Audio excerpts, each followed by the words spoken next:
Assalamualaikum warahmatullahi wabarakatuh. Perkenalkan, nama saya Andi Ubaidillah dari kampus Timik Borneo Internasional dengan NIM 2025-120061.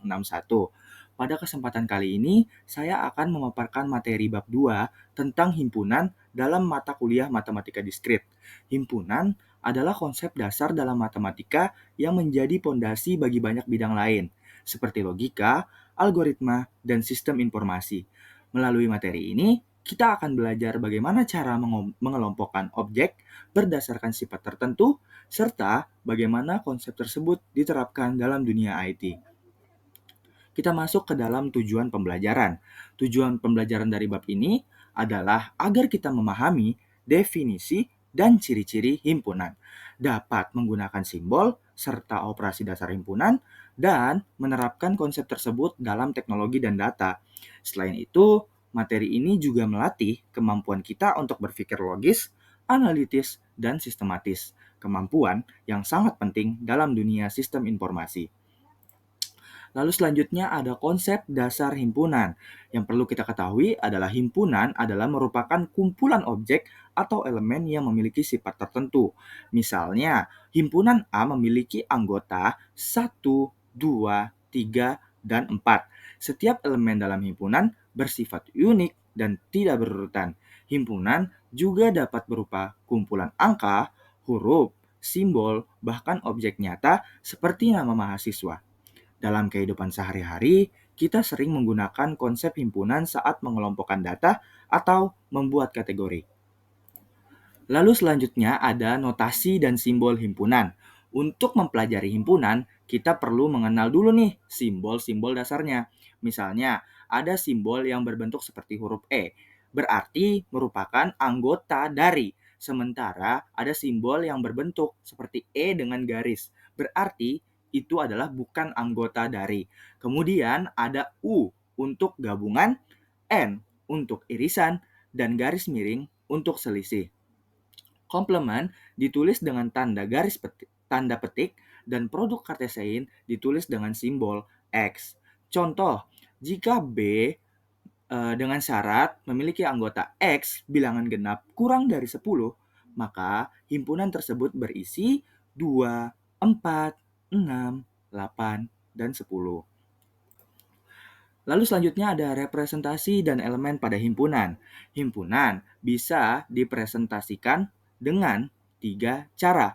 Pertama, menggunakan daftar elemen seperti A sama dengan 1, 2, 3, 4, dan 5. Kedua, dengan notasi pembentuk himpunan. Misalnya, B memiliki anggota dengan syarat X kurang dari 10. X adalah bilangan ganjil. Dan ketiga, dengan diagram Venn yang menggambarkan hubungan antar himpunan secara visual. Dalam konteks sistem informasi, elemen bisa berupa data mahasiswa, kode produk, atau atribut dalam basis data. Selanjutnya ada diagram Venn. Diagram Venn digunakan untuk menunjukkan hubungan antar himpunan. Misalnya, ada dua himpunan yang berpotongan menunjukkan adanya elemen yang sama.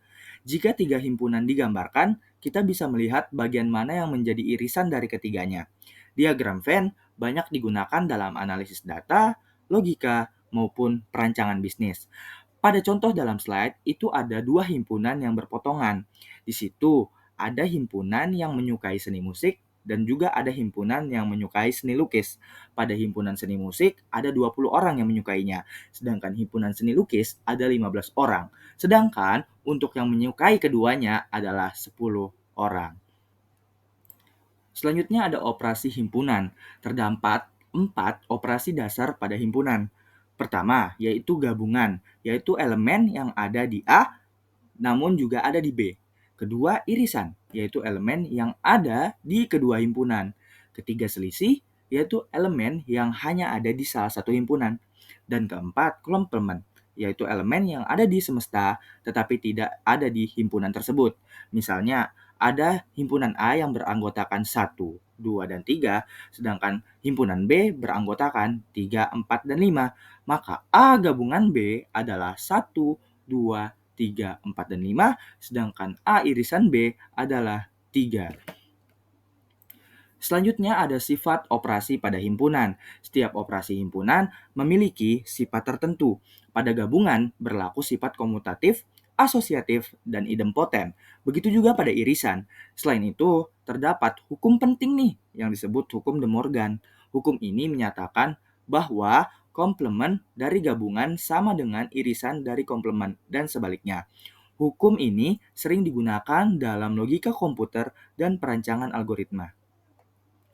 Selanjutnya, ada produk kartesein. Produk kartesein adalah produk atau operasi yang menghasilkan pasangan berurutan antara dua himpunan.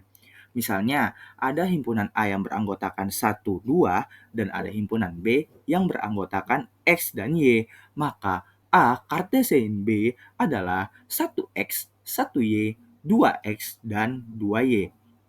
Konsep ini menjadi dasar untuk memahami relasi dan fungsi dalam matematika.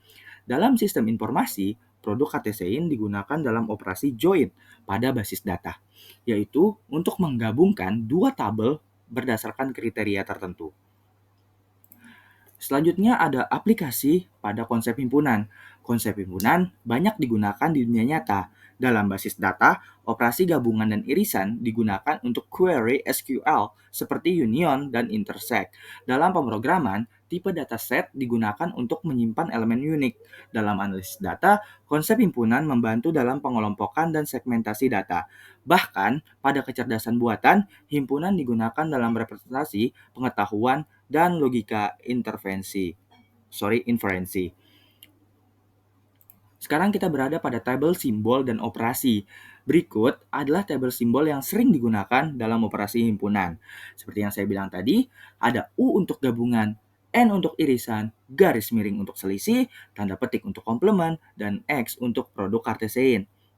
Selain itu, kita menyatakan C dengan himpunan bagian dan simbol ohm adalah himpunan kosong. Simbol-simbol ini wajib dipahami karena sering muncul di berbagai bidang seperti matematika, logika, dan pemrograman. Oke, sebagai rangkuman, kita telah mempelajari nih bahwa himpunan adalah kumpulan elemen dengan sifat tertentu. Kita mengenal operasi dasar seperti gabungan, irisan, selisih, komplement, serta produk kartesein. Konsep himpunan tidak hanya penting di matematika, tetapi juga memiliki aplikasi luas di bidang sistem informasi, algoritma, dan analisis data. Kesimpulannya, memahami himpunan berarti memahami cara berpikir logis, sistematis, dan terstruktur. Hal yang sangat penting bagi kita sebagai mahasiswa sistem informasi. Maka dari itu, demikian penjelasan saya tentang bab 2 himpunan dalam mata kuliah matematika diskrit. Semoga materi ini bisa membantu teman-teman memahami konsep dasar himpunan dan penerapannya di bidang teknologi informasi. Terima kasih sudah menyimak video ini sampai akhir. Jangan lupa untuk like, subscribe, dan aktifkan lonceng notifikasi agar tidak ketinggalan pembahasan bab berikutnya. Sampai jumpa di video selanjutnya teman-teman. Bye-bye.